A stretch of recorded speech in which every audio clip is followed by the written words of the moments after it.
Damos gracias al Señor por este día, porque Él es bueno, porque su misericordia es para siempre, porque Él nos ama, porque Él nos cuida, porque Él nos ayuda en todo momento.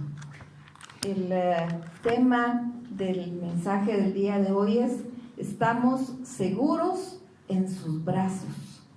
Estamos seguros en sus brazos, ese es el tema. Bendito Padre, gracias te damos, Señor, porque tú eres bueno. Gracias por este día, Señor. Gracias por cada uno que escucha tu palabra, por cada uno que escucha este mensaje, Señor, tanto aquí como en casa.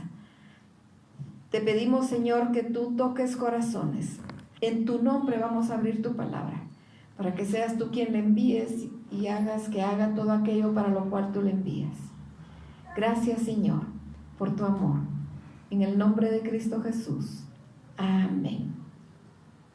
Bien, el tema es: estamos seguros en sus brazos. Y este mensaje habla sobre la fe. Cuando nosotros hablamos de la fe, normalmente pues pensamos en Hebreos 11:1, que nos dice: es pues la fe, la esperanza la certeza de lo que se espera, la convicción de lo que no se ve. Y normalmente tenemos esto en nuestra mente, que esa es la fe. Pero vamos a conocer un poco más qué es la fe. Y la fe la palabra fe deriva del latín fides. Denota confianza. La fe es la respuesta humana de confianza frente a la revelación que Dios hace de sí mismo por medio de sus palabras y sus acciones. Dios espera que las personas confíen en Él. Esa confianza completa, esa es la fe. Poder confiar en Dios, poder creer lo que Dios nos dice en su palabra. La palabra hebrea más significativa para fe es amán, una raíz que denota responsabilidad, estabilidad y firmeza. Amán significaba concretamente sostener o mantener, como en el caso, por ejemplo, de los fuertes brazos de un padre cuando sostiene a su hijo. Estos brazos son seguros y firmes. Así que la fe nos ayuda a que nosotros podamos sentirnos seguros en los brazos de Dios. Y pensemos nosotros en un bebé.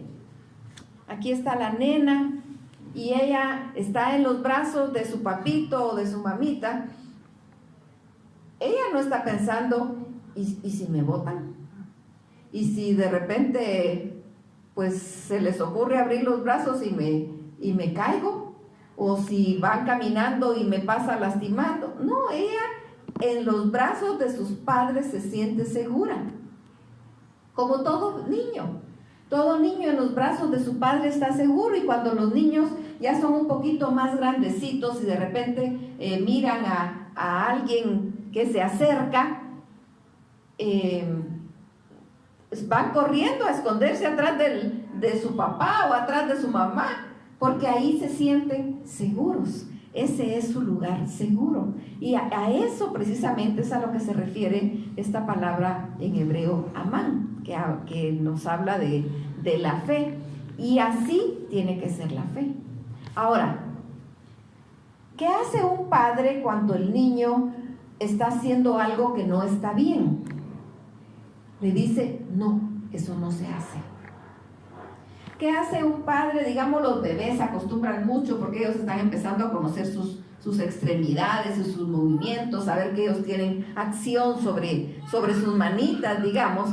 Y entonces de repente empiezan a que les gusta agarrar como de tambor la cara de la mamá o del papá, ¿verdad? Y a pegarle en la cara. ¿Qué hace el padre? Le dice: no, eso no se hace porque eso duele. Y entonces le detiene la manita y el niño va aprendiendo que puede mover sus manos libremente siempre y cuando no golpee a otra persona. Y así va aprendiendo poco a poco el niño. ¿Qué pasa cuando el niño ya más grandecito mira la llama de fuego y le gusta y quiere ir a tocar eso que se mueve y que tiene colorcitos y que es tan hermoso? Si el papá o la mamá lo ven, le dicen, no, eso no se toca. Y si de todos modos el niño quiere ir a tocarlo, pues es capaz incluso de golpearle la manita y decirle, no, eso no se toca. ¿Será que el papá hace eso porque no quiere al niño? Porque tan malo que es con el niño, ¿cómo le dice que no? Hay una corriente actualmente que dice, no hay que decirles no a los niños. Tenemos la obligación de enseñarles a los niños qué pueden hacer y qué no. Esa es la responsabilidad como padres. Porque amamos a nuestros hijos y entonces por eso les vamos a decir no, cuando hay que decirles no. Porque de lo contrario vamos a dejar que se quemen. Vamos a dejar que extiendan su mano y que prueben, y entonces ya que se quemaron, decirles, pues ahora ya aprendiste, ¿verdad? No, nosotros preferimos evitarle la situación. Eso es lo que Dios hace con nosotros. También a veces Dios nos dice no. Ahora, ¿quiere decir que nuestra fe falla, que Dios nos falla? No, es que Él sabe por qué nos dice no. Tal vez a un bebé chiquito no se le puede explicar bien el por qué no. A uno más grande sí, ya se le puede decir no por esto y por esto y por esto. Pero a uno pequeño simplemente se le dice no porque tampoco tiene el razonamiento completamente desarrollado para que entienda el por qué no. Pero le decimos no. Eso también implica la fe. La fe nos dice es la certeza de lo que se espera, la convicción de lo que no se ve, pero también la fe es sentirnos protegidos por Dios, sentirnos seguros en sus brazos. Otra palabra hebrea relevante que se usa para transmitir la idea de la fe es yaré. Aparece con más frecuencia en el Antiguo Testamento que amán, aunque las dos expresan conceptos similares. Es de temer a Dios, es creer en Él. La palabra nos habla de el temor reverente a Dios. Ese temer a Dios es creer en Él, es confiar en Él, es saber que Él existe. En el Nuevo Testamento la palabra en griego es pistis, es la que normalmente se traduce como fe. Transmite la idea de confianza, una firme convicción respecto a la veracidad de alguien o de alguna afirmación. Entonces aquí ya vamos con un conocimiento más amplio de lo que es la fe. Por eso hemos dicho, el ser humano que no quiere creer en Dios puede llegar hasta cierto punto, hasta donde Dios le dice. El hombre se siente tan inteligente que cree que puede hacerlo todo, pero solo puede llegar hasta donde Dios dice. Y de aquí para Dios hay un gran trecho. De aquí para Dios se llama fe. Hay muchas cosas que nosotros no entendemos. Nuestra mente no alcanza a comprender, y no porque Dios sea irracional. No, es porque su mente es más grande que la nuestra, y nuestra mente, por inteligentes que seamos o que creamos ser, no logramos entender la mente de Dios, porque nos dice la palabra que sus pensamientos son más altos que nuestros pensamientos. Así como los cielos son más altos que la tierra, son los pensamientos más altos, los pensamientos de Dios más altos que los nuestros. La mente de Dios es mucho más grande. Y entonces hay muchas situaciones en la Biblia que nosotros las creemos por fe, porque confiamos en quien nos lo dice. La fe es eso, confiar en quien lo dice. Pero el único que es capaz de cumplir a cabalidad todas las promesas que hace es Dios. Porque nosotros como humanos podemos prometer algo, pero de repente sucede alguna situación que nos imposibilitó cumplir la promesa. Nosotros queríamos cumplirla. Era nuestro deseo cumplir la promesa. Hicimos la promesa, se la hicimos a otra persona, la hicimos ante Dios y sí queríamos cumplirla, pero se dieron situaciones que no dejaron que la cumplieran. Ahora para Dios no hay imposible. Cuando Él dice sí, es sí. Cuando Él dice no, es no. Cuando Él nos promete algo, Él lo cumple, por negra que se vea la situación. Él cumple, pero para eso necesitamos fe. Porque nos dice la palabra que sin fe es imposible agradar a Dios. Veamos lo que nos dice Santiago 1. ¿Quiere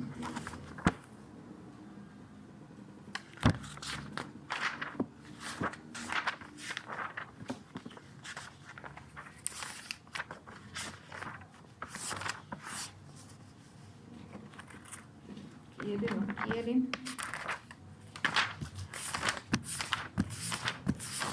Aquí está. Santiago 1, versos 2 y 3. Hermanos míos, tened por sumo gozo cuando os halléis en diversas pruebas, sabiendo que la prueba de vuestra fe produce paciencia. Mas tenga la paciencia su obra completa para que seáis perfectos y cabales sin que os falte alguna cosa. Dice, tened por sumo gozo cuando os halléis en diversas pruebas. Realmente esto es tan ilógico leerlo, ¿verdad? ¡Ay, qué emoción! Tengo una nueva prueba, qué alegre. Pues no, ¿verdad?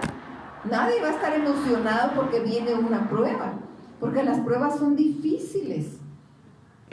Ejemplo de eso son los exámenes en la escuela cuando estamos estudiando. Si nosotros no estudiamos y nos preparamos para el examen, vamos a sentir muy difícil la prueba y nos ponen nerviosas. Pero cuando pasamos una prueba en nuestra vida es mucho más fuerte. No sabemos cuándo va a terminar, no sabemos qué va a pasar, no sabemos cómo va a terminar y nos podemos atormentar. Así que es tan difícil poder decir, ¡ay, qué alegre! Que viene una prueba más, ¡ay, qué emoción! Ya no hay un momento en que venga una prueba más. No, ¿verdad? Nadie va a decir eso. Pero la palabra nos dice que tengamos por sumo gozo cuando nos hallemos en pruebas, porque va a poner a prueba nuestra fe. Cuando nosotros estamos bajo tormenta, es cuando más nos acercamos a Dios. Tal vez cuando todo está bien, cuando todo parece perfecto, ni nos acordamos de Dios. Pero cuando viene una situación difícil, entonces sí. Ahí estamos pensando en Dios, estamos pidiéndole a Dios, de repente estamos reclamándole a Dios, que no es lo correcto, porque lo correcto es clamarle y venir ante Él y pedirle su ayuda. Eso es fe. Eso es poner en práctica nuestra fe. Veamos también Salmo 65, 2.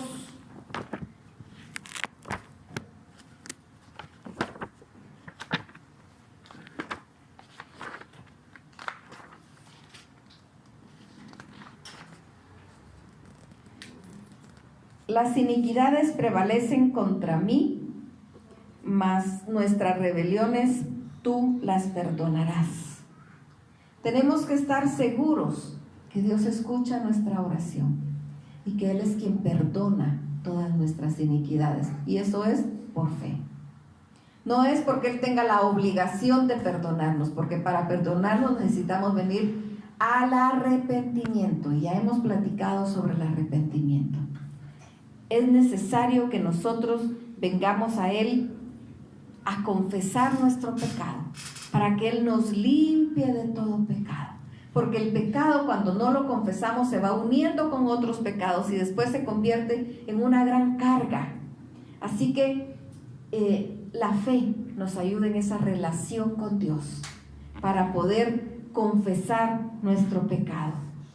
Regresemos a Hebreos capítulo 11, que es el que platicábamos, que es la excelencia, por excelencia de la fe.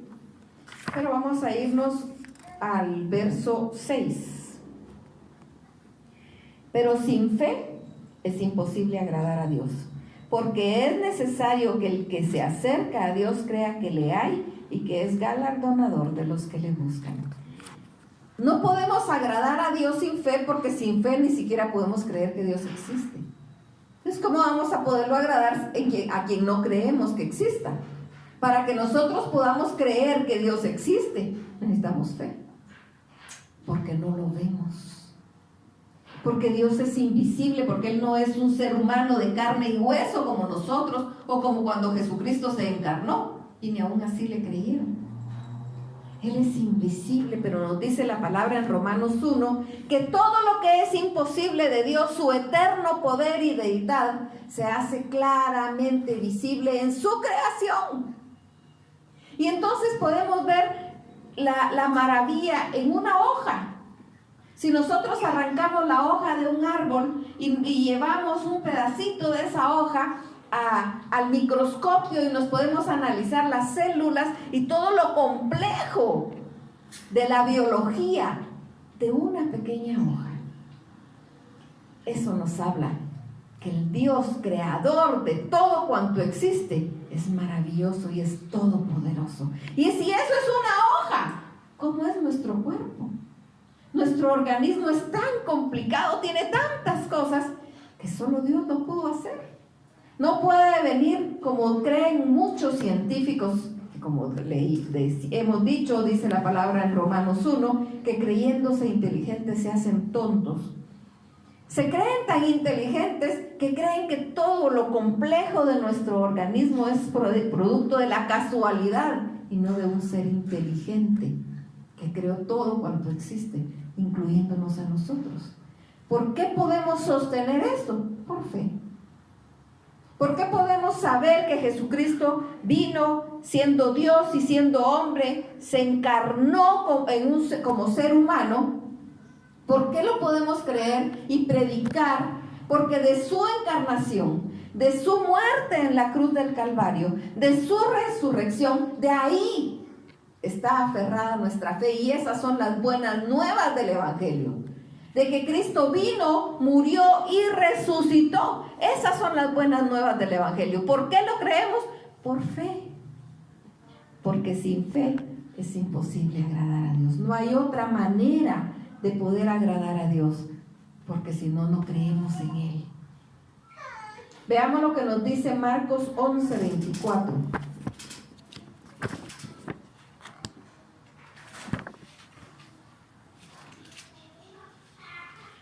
Por tanto os digo que todo lo que pidiereis orando, creed que lo recibiréis y os vendrá. Os digo que todo lo que pidiereis orando, creed que lo recibiréis y os vendrá. Definitivamente, cuando nosotros estamos pidiéndole algo a Dios, tenemos que creer, estar confiados, seguros que Él nos va a responder. Ahora, sí tenemos que entender y comprender que Él nos va a responder de acuerdo a su voluntad y no a la nuestra. Porque Él conoce completamente el presente y el futuro. Nosotros no, solo conocemos el pedacito en el que estamos. No sabemos qué viene y no sabemos qué es lo que realmente nos conviene, pero Dios sí sabe. Por eso cuando Él dice no, Él sabe por qué dice no. O cuando Él dice todavía no, también Él sabe por qué lo dice. Y cuando dice sí también. Así que nosotros vamos a pedir, como dice aquí su palabra, con fe, creyendo que Dios nos va a responder. Y que Él nos va a responder de acuerdo a su voluntad, que muchas veces no entendemos cuál es su voluntad. No comprendemos su voluntad, pero la aceptamos porque es su voluntad. Y la palabra nos dice que su voluntad es santa, agradable y perfecta. Veamos también lo que nos dice Juan 9:35.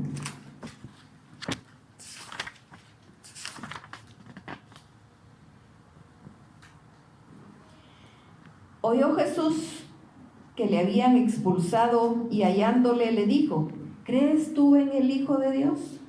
Respondiendo él y dijo: ¿quién es, Señor, para que crea en él? Le dijo Jesús: pues le has visto, y el que habla contigo, él es. Y él dijo: creo, Señor, y le adoró. Esa declaración que nosotros le hacemos al Señor de decir: yo creo en ti, yo confío en ti, yo sé que en tus brazos estoy seguro. Eso es precisamente lo que a Dios le agrada, que nosotros dependamos de Él. Puede ser que la situación esté tan difícil que no entendamos qué pasa, pero Él quiere que nos aferremos a Él. Cuando Pedro se bajó de la barca para caminar con Jesús, porque Él le dijo: ven a mí, en el momento que sintió que se estaba hundiendo, porque tuvo temor por las olas, por el mar embravecido, No regresó corriendo tratando de nadar para la barca. Le dijo: me hundo, ayúdame. Acudió a Cristo. En el momento que nosotros estamos viviendo una situación difícil, hagamos uso de nuestra fe y digámosle: ayúdame, Señor. Clamémosle a Él. No tratemos nosotros por nuestros medios de resolver.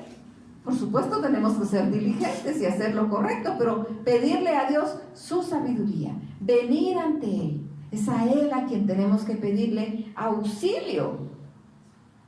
Veamos otro pasaje, siempre en Juan, capítulo 16, verso 30.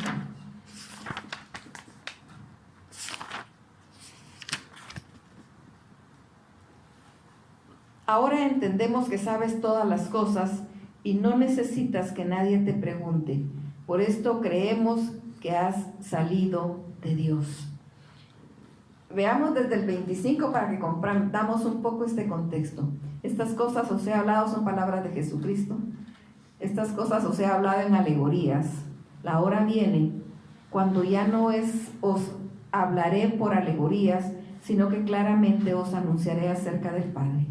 En aquel día pediréis en mi nombre, y no os digo que yo rogaré al Padre por vosotros, pues el Padre mismo os ama, porque vosotros me habéis amado y habéis creído que yo salí de Dios. Salí del Padre y he venido al mundo. Otra vez dejo el mundo y voy al Padre. Le dijeron sus discípulos: he aquí, ahora hablas claramente y ninguna alegoría dices. Ahora entendemos que sabes todas las cosas y no necesitas que nadie te pregunte. Por esto creemos que has salido de Dios. Jesús le respondió: ¿ahora creéis? He aquí, la hora viene y ha venido ya, en que seréis esparcidos cada uno por su lado y me dejaréis solo. Mas no estoy solo, porque el Padre está conmigo. Les estaba diciendo lo que iba a pasar, porque ¿qué pasa en el momento que nos vemos en una prueba? ¿Cuál es nuestra actitud? Analicémonos nosotros mismos. ¿Cuál es nuestra actitud cuando estamos ante una situación difícil? ¿Acudimos a Dios para sentirnos seguros en sus brazos? ¿Le reclamamos porque no nos ha cumplido según nosotros? ¿O vamos corriendo a otro lado a buscar solución? ¿Qué es lo que hacemos? Instintivamente, ¿qué es lo que hacemos? Y dependiendo de la respuesta que nosotros encontremos a esa pregunta que nos hagamos nosotros mismos, necesitamos tomar acción.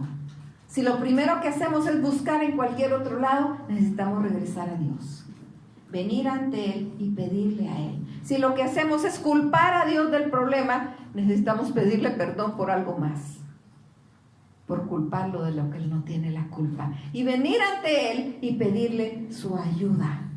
Y creer, confiar, descansar en el Señor, sabiendo que Él tiene cuidado de nosotros, Él tiene cuidado de sus hijos, Él nos ama como sus hijos, nos ha rescatado, prefirió ver morir a Jesucristo aquí en la tierra que había encarnado, con tanto sufrimiento, con tanto dolor, por amor a nosotros. No dudemos del amor de Dios. Si de repente nos da un jalón de orejas, pues es porque lo necesitamos, ¿verdad? Porque nos estamos desviando y necesitamos ser corregidos para bien, porque Él nos ama. Porque si como padres nosotros corregimos a nuestros hijos con amor, porque queremos hacer de ellos, en nuestra poca sabiduría, queremos hacer hombres o mujeres de bien, ¿cuánto más nuestro Padre Celestial, que es completamente sabio en su actuar? Veamos también Juan 20:28.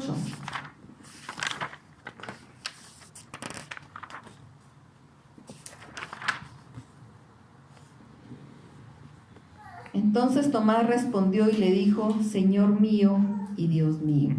Veamos un poquito adelante desde el 24. Pero Tomás, uno de los 12, llamado Dídimo, no estaba con ellos cuando Jesús vino. Le dijeron pues los otros discípulos: al Señor hemos visto.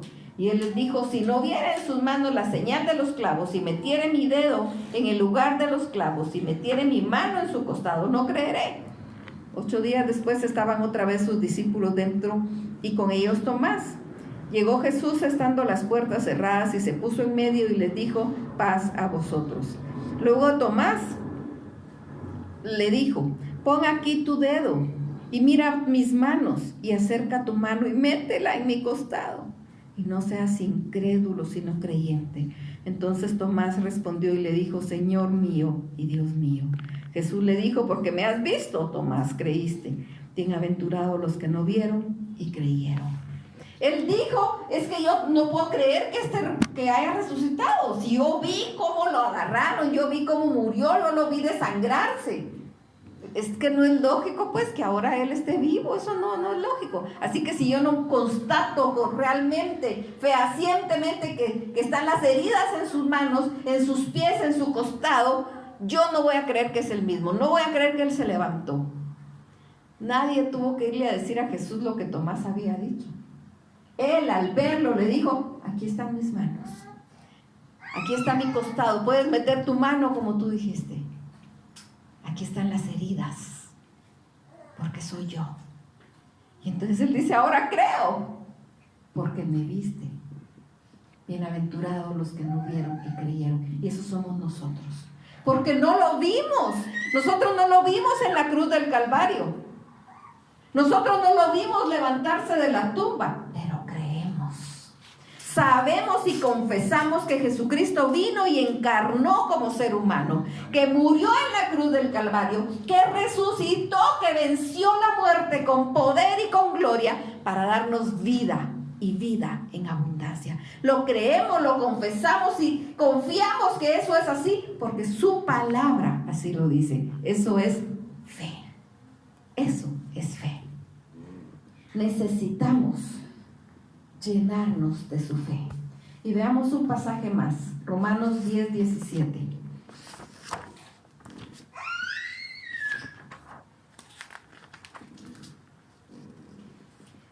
Así que la fe es por el oír, y el oír por la palabra de Dios. ¿Por qué creemos? Porque lo dice su palabra. Confiamos ciegamente porque lo dice su palabra. La razón no nos lo da para creerlo, porque ni el mismo Tomás en ese mismo tiempo estaba dispuesto a creerlo. Eso no quiere decir que la fe no sea racional. Sí es racional. Y la palabra en Romanos 12 nos dice que le debemos dar a él un culto racional. Pero hay una parte en la que nuestra razón ya no alcanza, porque la mente de Dios es demasiado grande. Ahí le creemos porque así lo dice su palabra. Así que estamos seguros en sus brazos. Vienen tiempos malos, estamos seguros en sus brazos. Vienen tiempos buenos, estamos seguros en sus brazos. Pase lo que pase, estamos seguros en sus brazos. Y podemos decir: nada temo del futuro, pues Jesús conmigo está. Estamos seguros en sus brazos. Que nos quede eso grabado en nuestra mente. Estamos seguros en sus brazos. Digámoslo para nosotros mismos: estoy seguro en sus brazos. En Él estamos. Ahí nada ni nadie nos puede arrebatar. Sintámonos seguros en sus brazos. Y cuando sea necesario venir y pedir perdón, hagámoslo. Y pidamos perdón. Porque el pecado nos hace sentirnos lejos de Dios. Y el ponernos a cuentas con Dios nos hace sentirnos cerca de Dios. Pero nunca debemos olvidar que como hijos de Dios estamos seguros en sus brazos. Bendito Padre. Gracias te damos, Señor, por esa fe que tú nos has dado. Porque la fe viene por ti, Señor. Te damos gracias por esa fe que nos has dado. Y te pedimos que aumentes nuestra fe, que nos llenes de tu fe. Y que cada uno de nosotros, como tus hijos, podamos sentirnos seguros en tus brazos. Y si alguien no es tu hijo y se siente alejado, este es el momento, Señor, que tú lo puedas tomar como tu hijo. Si tú no has confesado con tu boca que Jesucristo es el Señor, este es el momento que tú te postres y le digas al Señor: yo sé que tú eres mi Rey y mi Salvador. Entra en mi corazón y gobierna mi vida. Transforma mi vida y séllame con el Espíritu Santo de la promesa y hazme tu hijo. Si tú haces esa oración, el Señor te toma por hijo y de su mano no te puede arrebatar nadie. Lava tus pecados. Él con su sangre preciosa lava cada uno de tus pecados y te deja limpio, blanco como la nieve. Gracias, Señor, por ese amor. Toma, Padre, la oración que a cada uno pueda hacer. Recibe por hijo a quien está entregando su vida en este momento. Y a los que somos tus hijos ya, haznos sentir cada día más y más seguros en tus brazos. Gracias, Padre Santo. Te adoramos, te alabamos, te glorificamos y te bendecimos. En el nombre de Cristo Jesús. Amén.